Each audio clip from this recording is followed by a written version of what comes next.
बोलिए शीतला माता की जय। आप सभी को बसोड़े के त्योहार की ढेरों शुभकामनाएं। आज के दिन हम बात करेंगे कि बसोड़ा कब मनाया जाएगा। प्रिय दर्शकों, जैसा कि आप जानते हैं, होली जा चुकी है, होली मनाई जा चुकी है और होली के बाद सबसे महत्वपूर्ण तिथि होती है बसोड़ा। यहाँ शीतला माता की पूजा विशेष रूप से की जाती है। तो आइए जानते हैं कि बसोड़े का त्योहार कब करना चाहिए, किस तिथि को करना चाहिए और जो लोग वार के अनुसार करते हैं उनको कब करना चाहिए, क्योंकि बसोड़ा जो है ना, ये किसी सभी के यहाँ एक निर्धारित तिथि नहीं है। कुछ लोग अष्टमी को करते हैं, कुछ लोग शीतला सप्तमी को करते हैं, कुछ लोग वार के अनुसार करते हैं। तो आपको संपूर्ण जानकारी देंगे कि वार के अनुसार कैसे करना है, किस वार को करना है, क्या नहीं क्रॉस करना चाहिए, किससे पहले कर लेना चाहिए, कौन सा वार नहीं निकलना चाहिए। तिथि है तो शीतला सप्तमी कब है और शीतला अष्टमी कब है, कब पूजन करना चाहिए, कैसे करना चाहिए, पूजा की विधि ही। शीतला माता की पूजा के लिए आप भोजन में क्या बनाएंगे, प्रसाद में आप क्या बनाएंगे, शीतला माता को प्रसाद में क्या अर्पित करेंगे, शीतला माता का पूजन किया कैसे जाता है और क्यों किया जाता है, क्यों किया जाता है, ये बताना इसलिए आवश्यक है जिससे कि जो हमारी आधुनिक समय की जो पीढ़ी है, अभी की जो जेनरेशन है ना, वो इन बातों को समझ सके कि शीतला माता का पूजन क्यों किया जाना आवश्यक है। क्योंकि बहुत सी ऐसी परंपराएं हैं हमारे सनातन धर्म में जिनको आधुनिक अपना नहीं पा रही है। तो हमारा ये दायित्व बनता है कि हम उसको वैज्ञानिक दृष्टिकोण से ये समझाएं कि ये क्यों करना आवश्यक है। क्योंकि जब भी समाज परिवर्तित होगा तो नई पीढ़ी सवाल तो खड़े करेगी। सवालों से बचना नहीं चाहिए, सवालों के उत्तर देना चाहिए, सवालों के उत्तर ढूंढने चाहिए और सवालों के उत्तर इस प्रकार से देने चाहिए जिससे कि उनको कन्विंस किया जा सके। वो क्यों इसको समझना चाहते हैं, तो जो आपका वैज्ञानिक दृष्टिकोण है उसके अनुसार आपको बताएंगे कि शीतला माता की पूजा आपको क्यों करनी चाहिए। इस प्रकार से पूर्ण जानकारी आने वाले बासोड़े के त्योहार के बारे में, शीतला माता के पूजन के बारे में आपको प्रदान की जाएगी। यदि वीडियो थोड़ा सा भी उपयोगी लगे, अच्छा लगे तो एक बार लाइक अवश्य कर दीजिएगा, क्योंकि आपका एक लाइक हमारे लिए बहुत महत्वपूर्ण होता है। हम बड़ी मेहनत के साथ वीडियो बनाते हैं, जब आप एक लाइक करते हैं तो हमारी मेहनत सफल जान पड़ती है, अन्यथा हमें बड़ी निराशा होती है। तो कृपया एक बार लाइक अवश्य कर दीजिएगा। शीतला माता की कृपा प्राप्त करने के लिए, जिससे कि आपके बच्चों की आयु लंबी रहे, आपके घर में सभी लोग स्वस्थ रहे, तो कमेंट बॉक्स में अवश्य लिखिएगा जय शीतला। चैनल पर नए हैं तो चैनल को सब्सक्राइब कर लीजिए। आप देख रहे हैं धर्म साधना टीवी, ज्योतिष संस्थान का प्रतिष्ठित यूट्यूब चैनल धर्म साधना टीवी धार्मिक। यहाँ पर हम इधर उधर की बातें नहीं करते, वही बताते हैं जो शास्त्रों में लिखा है, जो पुराणों में लिखा है और जो पंचांगों में तिथियां वर्णित होती हैं। तो सही जानकारियां प्राप्त करने के लिए चैनल के साथ जुड़े रहिए और नहीं जुड़े हैं तो सब्सक्राइब कर लीजिए और बेल आइकॉन के निशान को अवश्य दबा दीजिए, जिससे कि सभी वीडियो आपको समय से प्राप्त होते रहें। आइए बात करते हैं शीतला पूजन की, आने वाले बासोड़े की।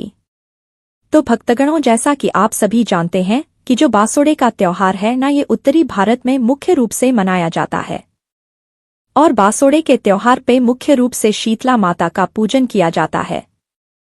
शीतला माता का पूजन बासी जो खाना होता है उसे किया जाता है, अर्थात एक रात्रि पूर्व भोजन बना लिया जाता है, उससे शीतला माता का पूजन किया जाता है। उसमें क्या क्या मनाया जाता है, कैसे बनाया जाता है और कैसे पूजन किया आता है, उसकी हम चर्चा करते हैं।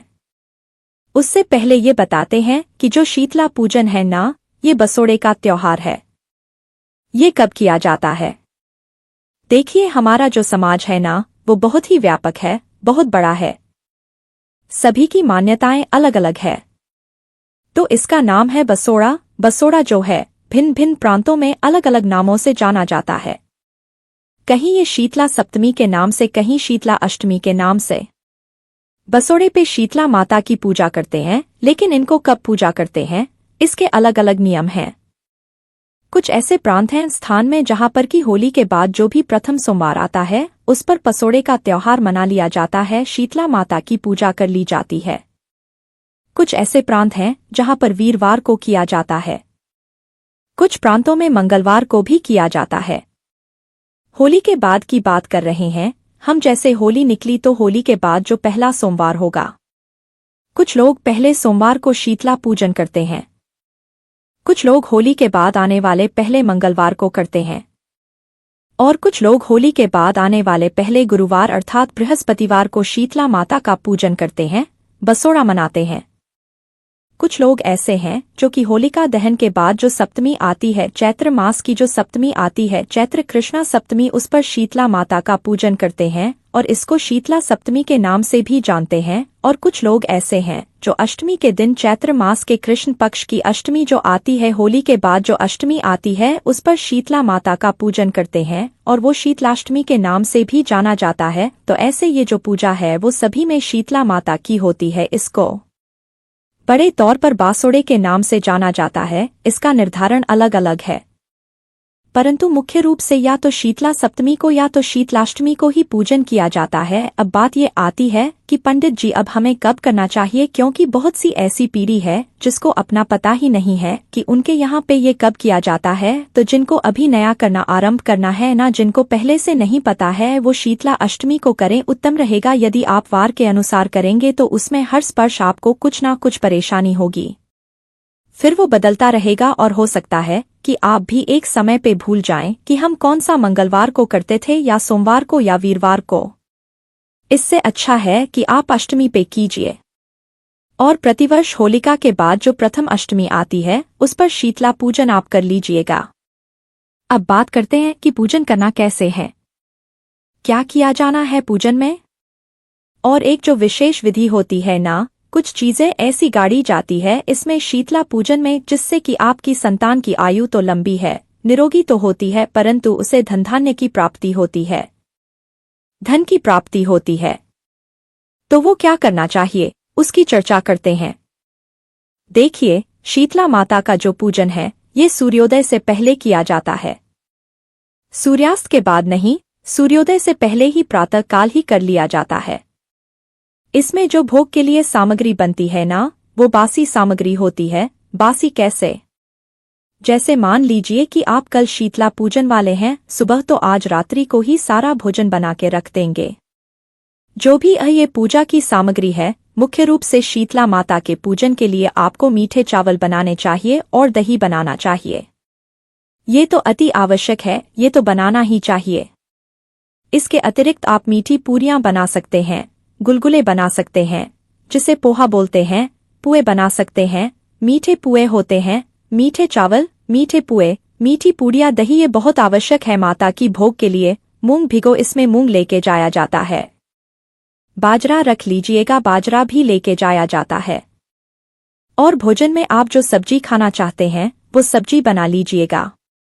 ये चीजें आप बना के और रात्रि को रख देते हैं। अगले दिन आप शीतला माता का पूजन करते हैं और शीतला माता का पूजन करने के बाद जो पूजन में आपने भोग लगाया माता को, उसको प्रसाद रूप में ग्रहण करते हैं। और पहले तो ये परंपरा थी कि पूरा दिन बासा जो खाना बनाया गया है ना, रात्रि को वही खाया जाता था। वो बहुत सारा बना लिया जाता था, अगले पूरे दिन के लिए बना लिया जाता था और वह पूरे दिन खाया जाता था। ऐसा माना था कि इस दिन जो चूल्हा है वो नहीं जलाना चाहिए। आधुनिक समय में जरूरतें बदली हैं, आवश्यकताओं के अनुसार समाज में परिवर्तन आया है और अधिक भाषा नहीं खाया जाता है। तो उस अवस्था में क्या करें?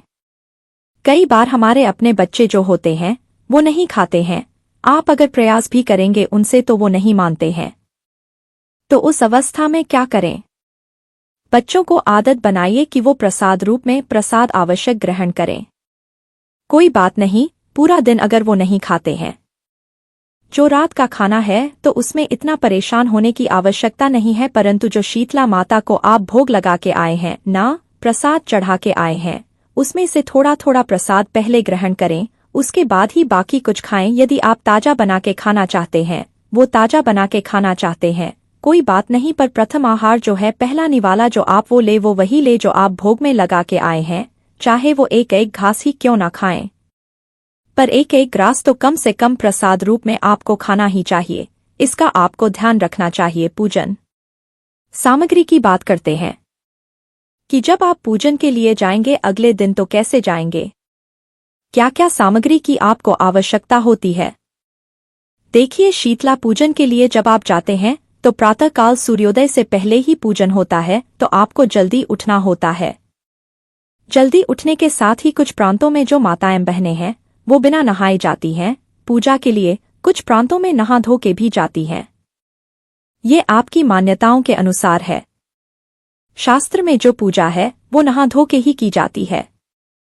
तो अगर आपके यहाँ है बिना नहाए जाने की तो आप अवश्य जाए, अन्यथा आप स्नान आदि करके ही शीतला पूजन के लिए जाए। कुछ लोग कहते हैं नहीं नहीं, ये तो बहुत ही दोष हो जाएगा, क्योंकि जब भोजन बासा है तो हमें जाना भी बासे मुंह चाहिए, बासा चाहिए। नहीं जी, भगवान की पूजा है, माता की पूजा है, कुछ तो शुद्धि का ध्यान रखना ही पड़ेगा ना। भोजन जो है वो बनाया तो शुद्धि के साथ ही गया है, केवल रखा हुआ है वो बासा है परंतु अशुद्ध नहीं है।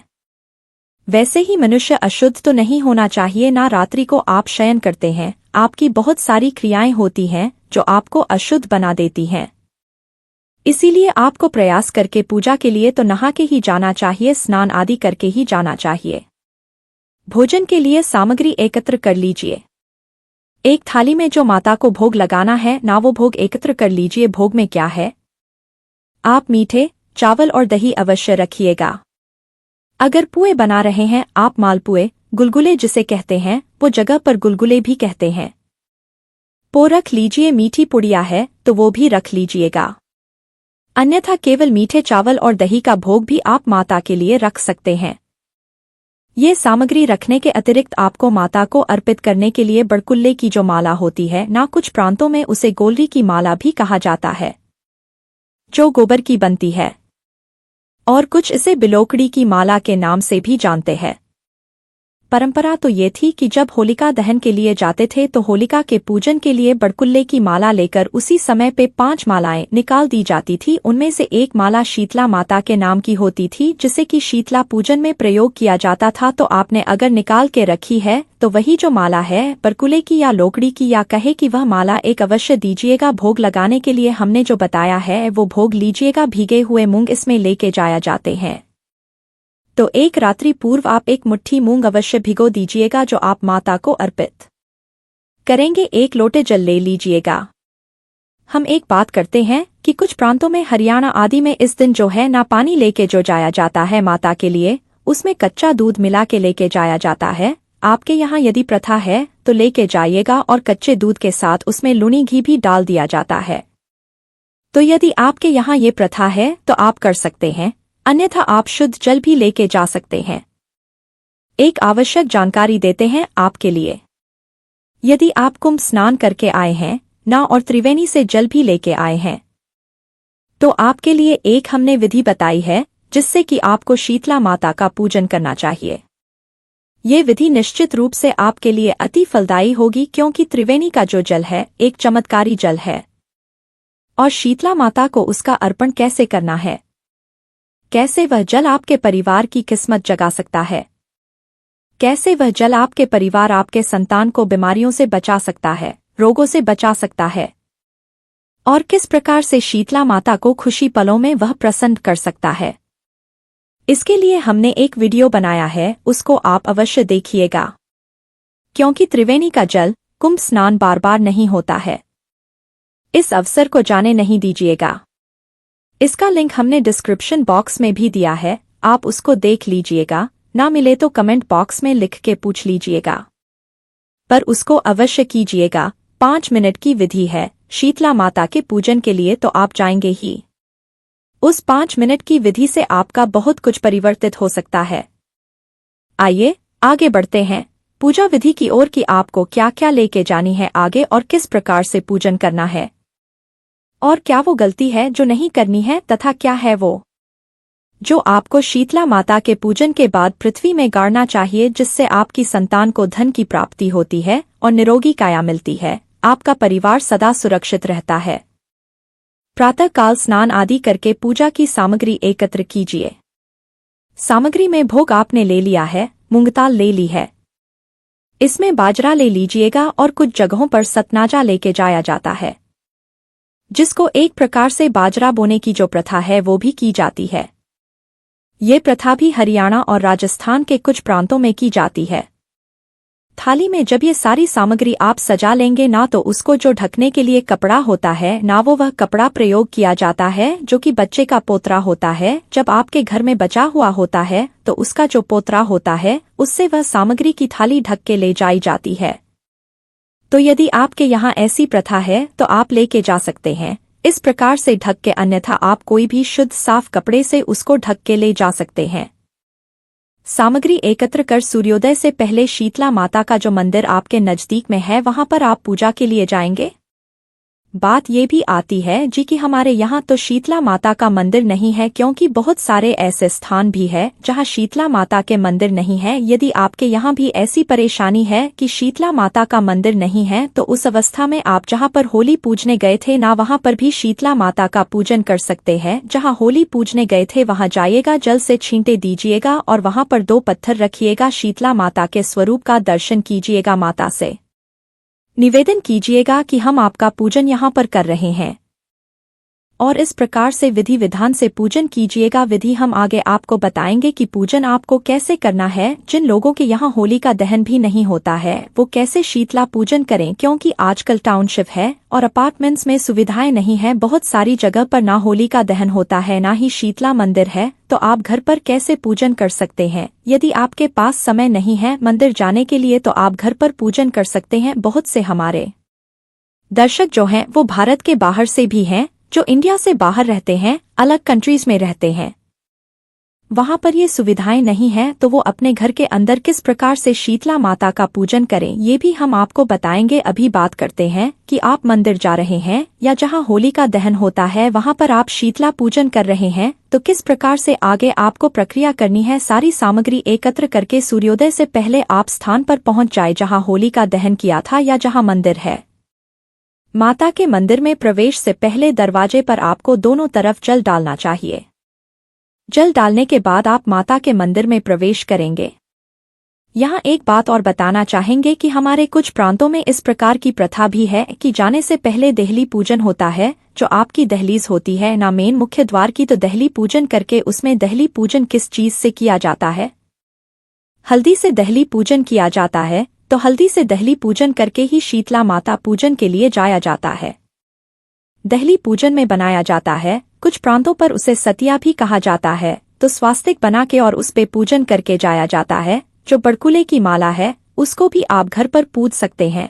पहले उसको भी हल्दी का तिलक लगाइएगा और उसके बाद उसको सामग्री में साथ रख के लेके जाइएगा। पूजा स्थान पर पहुंचकर मंदिर में प्रवेश से पहले दोनों तरफ जल दीजिएगा। जल देने के बाद माता के मंदिर में प्रवेश कीजिएगा। माता को सर्वप्रथम जल अर्पित कीजिएगा स्नान के रूप में।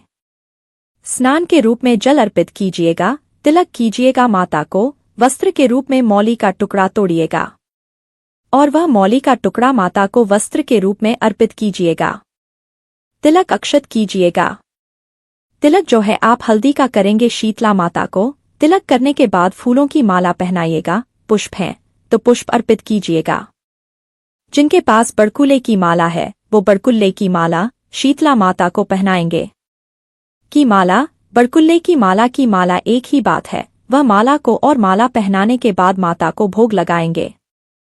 भोग क्या लगाएंगे? हमने आपको बताया कि शीतला माता को जो भोग लगेगा ना वो मुख्य रूप से मीठे चावल और दही का लगेगा। तो मीठे चावल और दही से भोग लगाइए। यदि आपके यहाँ पुए बनाए गए हैं, मीठी पूड़ियाँ बनाई गई हैं, तो आप वह भी भोग के रूप में लेके जा सकते हैं और शीतला माता को अर्पित कर सकते हैं। भोग लगाइए। भोग लगाने के बाद जल आजमिनी के रूप में थोड़ा सा जल माता को अर्पित कीजिएगा। जल अर्पित करने के बाद माता की परिक्रमा कीजिएगा। कुछ लोग यहाँ पर ठंडा दिया ले जाने की प्रथा है। यदि आपके यहाँ पर भी ठंडा दिया लेके जाया जाता है तो आप ठंडा दिया लेके जाइएगा। ठंडे दिए में क्या होता है कि 5 दिए बनाए जाते हैं और वो 5 जो दिए हैं उनमें से एक दिया शीतला माता का, एक मायके की शीतला का, 2 दिए लेके जाए जाते हैं। बाकी जो हैं वो आपके कुलदेवता स्थान देवता के स्थान के नाम के जला दिए जाते हैं। जो ठंडे दिए लेकर जाए जाते हैं इसमें भी आटे का दिया होता है और आटे की उसमें बातिल बनाई जाती है और बिना प्रज्वलित किए ही रख दिया जाता है। इसको ठंडा दिया भी कहते हैं। और अगर आप आटे का ना बना सके तो आप मिट्टी का दिया लेके जाइए, परंतु उसे भी जलाइएगा नहीं, प्रज्वलित नहीं कीजिएगा, ऐसे ही अर्पित कर दीजिएगा। एक और बात, कुछ प्रांतों में 5 लोई ले जाने का प्रावधान भी बताया गया है।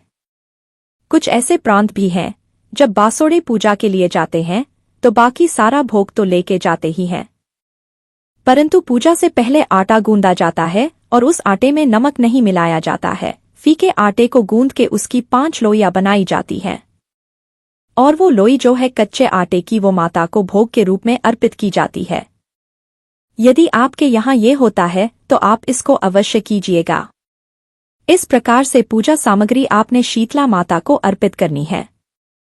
हाथ जोड़ के प्रणाम करना है और माता से निवेदन करना है कि हे माँ शीतला, कोई गलती, कोई त्रुटि, कोई भूल हमसे यदि पूजा पाठ में हो गई हो तो माता हमें क्षमा करना।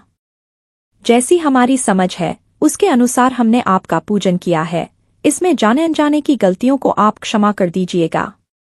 अपना आशीर्वाद हमारे ऊपर सदा बनाए रखिएगा, जिससे कि हमारे परिवार में खुशहाली आती रहे, हमारे बच्चे सदा सुखी रहें, निरोगी रहें, दीर्घायु रहें और परिवार सदा फले फूले आगे बढ़े और खुशहाल रहें। इस प्रकार से माता से प्रार्थना कीजिएगा। शीतला माता का पूजन करने के बाद मायके की माता भी पूजी जाती है। तो मायके की शीतला जो है वो जहां आपने शीतला पूजन किया है उसी के बगल में, उसी के साइड में मायके की माता जो है पूज ली जाती है। एक स्थान को चुन लीजिएगा, वहां पर जल के छींटे दीजिएगा। जल के छींटे देने के बाद जो जो सामग्री आपने शीतला माता को अर्पित करी है वह सारी सामग्री वहां अर्पित कीजिएगा और प्रार्थना कीजिएगा कि हे शीतला माता, मेरे मायके में मेरे भाई, बच्चे, भतीजे सब खुशहाल रहे और सबका जो जीवन है वो खुश में रहे और सभी समृद्ध होते हुए स्वस्थ रहे। इस प्रकार से निवेदन कीजिएगा अपने मायके की ओर मुख करके और मायके की शीतला का पूजन कीजिएगा। ये 2 कार्य आपको करने हैं। अब बात ये आती है कि जो लोग दिवाली जहां पूजी जाती है यदि वो वहां पूजन कर रहे हैं तो उनको वहां बसोड़ा पूजन कैसे करना है। तो हमने आपको बताया कि 2 पत्थर लीजिएगा, जल के छींटे दीजिएगा, वहां पर वो पत्थर रखिएगा, उसके बाद उनको जल अर्पित कीजिएगा, शुद्धिकरण हो जाएगा। फिर जैसे आपने शीतला माता को पूजन किया है, ना वस्तुएं अर्पित की है, आपने वस्त्र अर्पित किया है, मौली का टुकड़ा चढ़ाया है, तिलक किया है, तो तिलक में आप हल्दी लगा रहे हैं, तिलक के साथ फूलों की माला, बड़कुले की माला पहना रहे हैं, फिर भोग आ रहे हैं, वो सभी वहां पर अर्पित कीजिएगा। वो जो पत्थर हैं वही आपके लिए शीतला माता है। ये पूजा करने के बाद शीतला माता की पूजा और मायके की जो माता है शीतला माता, उसकी पूजा करने के बाद वहां पर खजाना बोया जाता है। इसका आप ध्यान दीजिएगा, खजाना कैसे बोना है। शीतला माता का पूजन करने के बाद वहां पे कथा कही जाती है, शीतला माता की कथा कही और सुनी जाती है। तो आप हमारे चैनल पर अवश्य सुन लीजिएगा। आप आजकल मोबाइल में चैनल चल जाता है, तो आप जहां भी पूजन करने जा रहे हैं वहां पर बैठ के आराम से शीतला माता की कथा सुनिएगा। यदि वहां ना सुन तो घर आके सुन लीजिएगा। पूजन करने के बाद विश्राम के लिए एक स्थान पर बैठते हैं और वहां पर मिट्टी में गड्ढा खोद के छोटा सा गड्ढा खोद लीजिएगा। उसमें 1 रुपए का सिक्का रखिएगा। अगर आप बाजरा लेके गए हैं तो बाजरा रखिएगा, भीगे मूंग लेके गए हैं तो भीगे मूंग रखिएगा और उस गड्ढे को दबा दीजिएगा। उसके ऊपर थोड़ा सा पानी छिड़क दीजिएगा और इस प्रकार से प्रार्थना कीजिएगा कि हे माता, जब भी मेरी संतान इस खजाने को खोदे तो वो सदा बरकत पाए, उनके जीवन में सदा धन धान्य के भंडार भरे रहे और ये खजाना सदा उनका जो बरकत देता रहे और उनके जीवन में बढ़ोतरी लाता, इससे उनकी तिजोरी कभी खाली ना हो। इस प्रकार से माता से प्रार्थना करेंगे तो ऐसा माना जाता है कि जब भी बच्चों को धन की आवश्यकता होगी तो वह खजाना उनके जीवन में अवश्य ही काम आता है शीतला माता के आशीर्वाद से। इसीलिए इस तरह से खजाना गाड़ा जाता है। इसको आप अवश्य कीजिएगा। दूसरा, हरियाणा के कुछ प्रांतों में बाजरा बोया जाता है। बाजरा बोने के लिए भी थोड़ी सी मिट्टी हटा दी जाती है जमीन में से और वहां पर बाजरा डाल दिया जाता है। अंकुरित करने के लिए ऊपर मिट्टी डाल दी जाती है और पानी के छींटे दे दिए जाते हैं और प्रार्थना की जाती है कि हे माँ शीतला, ये बाजरा हमारे जीवन में धन के रूप में उत्पन्न हो और ये मेरे परिवार तथा मेरी संतान को धन के रूप में प्राप्त हो तथा उनके जीवन में सदा बरकत नहीं आए। दोनों का ही जो मूलतः उद्देश्य है वो एक ही है। कहीं 1 रुपए के सिक्के के साथ सामग्री डाली जाती है और कहीं केवल बाजरा या धान आदि गाड़ दिया जाता है। ये आपको अवश्य करना चाहिए। ये मान्यता है कि इससे आपकी संतान को कभी धन की कमी नहीं आती है। ये करने के बाद आप अपने घर को प्रस्थान करेंगे, घर पहुंचेंगे। घर के बाद आपको घर में प्रवेश से पहले दहलीज पर जो जल है ना उसको चढ़ाना है। थोड़ा थोड़ा जल दोनों साइड अर्पित करेंगे आप, और उसके बाद बाकी जो जल है वो पूरे घर में छिड़कना है। आपको पूरे घर में वह जल छिड़कना है जो आप लेके गए थे शीतला माता के पूजन के लिए। माता का जिससे आपने पूजन किया है उसमें से थोड़ा जल आपको बचा के लाना है और वो पूरा जो जल है वो घर में छिड़कना है। इससे क्या होगा कि जितनी भी हारी बीमारियां आपके घर में होंगी वो सब समाप्त हो जाती। ऐसी मान्यता है और इसी मान्यता के अनुसार ये जाता है कि ये जल आपको घर में छिड़कना चाहिए, जिससे कि जो भी नेगेटिव एनर्जी है या हारी बीमारियां हैं वो आपके घर से दूर चली जाए। ये सब कार्य आपको सूर्योदय से पहले ही कर लेना चाहिए। नियम जो है शीतला माता के पूजन का वो सूर्योदय से पहले का ही बताया गया है। अब बात करते हैं कि शीतला माता का पूजन आपने करना कब है, और शीतला माता का जो लोग सप्तमी को पूजन करते हैं वो कब करेंगे। अष्टमी को जो लोग पूजन करते हैं वो अष्टमी कब करेंगे। देखिए, जो होलिका दहन के बाद प्रथम सोमवार को मनाते हैं उनको बसोड़ा करना है 17 मार्च को। जो गुरुवार अर्थात बृहस्पतिवार को मनाते हैं उनको करना है 20 मार्च को। जो सप्तमी या अष्टमी को बसोड़ा करते हैं या शीतला पूजन करते हैं तो जो सप्तमी है वो होगी 21 मार्च को और अष्टमी होगी 22 मार्च को। तो शीतला सप्तमी 21 को कीजिएगा और जिनके यहाँ अष्टमी होती है वो 21 के बाद 22 को कीजिएगा, 22 मार्च 2025 को। ये थी जानकारी के बारे में कि बसोड़ा कब है, शीतला पूजन कब करना है, कैसे करना है। जानकारी थोड़ी सी भी उपयोगी लगी हो तो एक बार लाइक अवश्य कर दीजिएगा। आपका एक लाइक हमारे लिए बहुत महत्वपूर्ण होता है। अपने बच्चों की रक्षा के लिए, उनको दीर्घायु बनाने के लिए तथा उनका स्वास्थ्य अच्छा रहे इसके लिए अवश्य लिखिएगा जय शीतला माता। जय शीतला माता।